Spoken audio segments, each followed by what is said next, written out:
साथियों नमस्कार।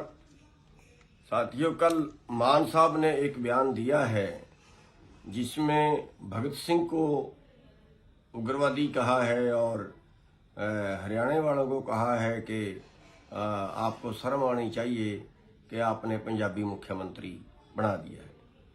मैं मान साहब से अनुरोध करूंगा कि मान साहब ऐसे शब्दों का प्रयोग आप कृपया ना करें और आप अपने शब्द वापस लें। पंजाबी हमारे भाई हैं, बल्कि हम पंजाबियों को सैल्यूट करते हैं। ये पाकिस्तान से आए और यहाँ आके कड़ी मेहनत की, खाली हाथ आए, तकलीफें उठाई, कितने कत्ल हुए और यहाँ पे आके कितनी कड़ी मेहनत की और आज उन्होंने तरक्की की है। तो हमें उनसे जलना नहीं चाहिए, बल्कि हमें उनका सम्मान करना चाहिए।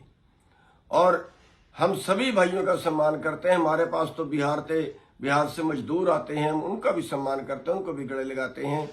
जो भी भाई आता है हम उसका सम्मान करते हैं। और हमारे तो गुरुओं ने जो शिक्षा दी है, आप जो है अमृतधारी सिख हो, हमारे गुरुओं की शिक्षा को देखिए। हमारे गुरुओं ने शिक्षा दी है, मानुष की जात सब है एक के पहचान वो। और गुरु गोविंद सिंह जी ने यहां तक किया है कि एक ही बाटे में सबको अमृत छिका है। सब मानवता को एक जैसा उन्होंने माना है। यहां तक है कि हरमंदिर साहब की जो नींव है वो भी मुसलमान से रखवाई गई है। और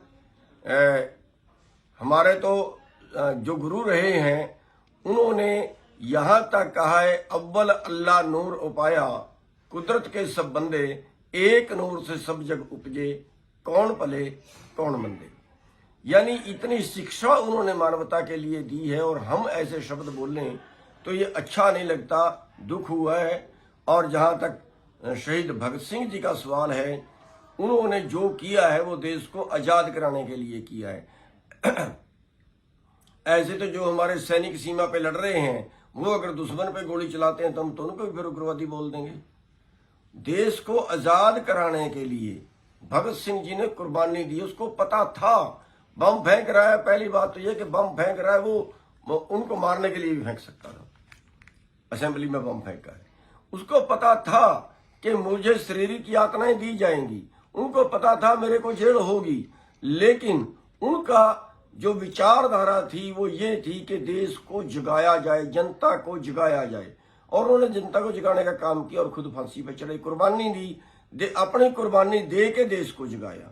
तो हम उनको सैल्यूट करते हैं और शहीद भगत सिंह को सैल्यूट करते हैं, हमारे आदर्श हैं वो। तो मैं मान साहब से अनुरोध करूंगा कि मान साहब, हम आपका बहुत सम्मान करते हैं। यहां तक है कि जब आप एमएलए का चुनाव लड़ रहे थे, आपके आदमी हमारे पास आए थे कि जिस सीट से मान साहब चुनाव लड़े उस सीट पे आप अपना आदमी खड़ा ना करें। तो मैंने ये वादा भी किया था कि अगर हमारे हिस्से वो सीट आई, हम वहां पे मान साहब के सम्मान में हम अपना आदमी नहीं उतारेंगे।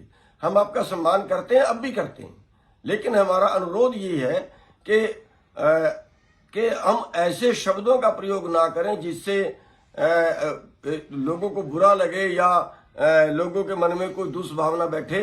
और मैं सारी राजनीतिक पार्टियों से भी ये कहना चाहूंगा कि सारी राजनीतिक पार्टियां धर्म के नाम पे, जाति के नाम पे, इलाके के नाम पे जनता को लड़वाने का काम करती हैं। और उससे होता क्या है, अगर हमें राज मिल भी गया, 5 साल 10 साल राज में रह भी लिए, क्या होगा उससे?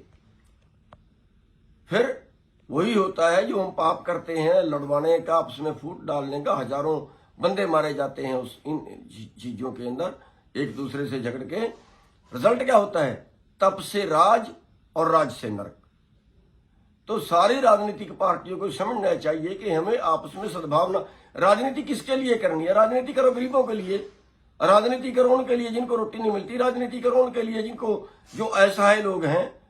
हम जातों पर, धर्मों पर और इलाके में क्यों भटके जा रहे हैं?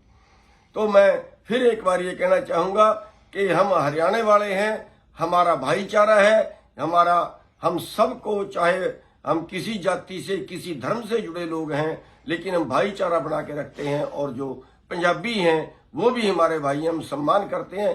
ठीक है, हम बीजेपी की मुखालफत करते हैं क्योंकि वो राज गलत तरीके से कर रहे हैं, लेकिन पंजाबी भाइयों का हम सम्मान करते हैं और हम अपना भाईचारा बना के रखेंगे। तो मान साहब से अनुरोध करूंगा एक बार अपने शब्द जो आपने बोले हैं वो आप वापिस लें। आप सबका धन्यवाद।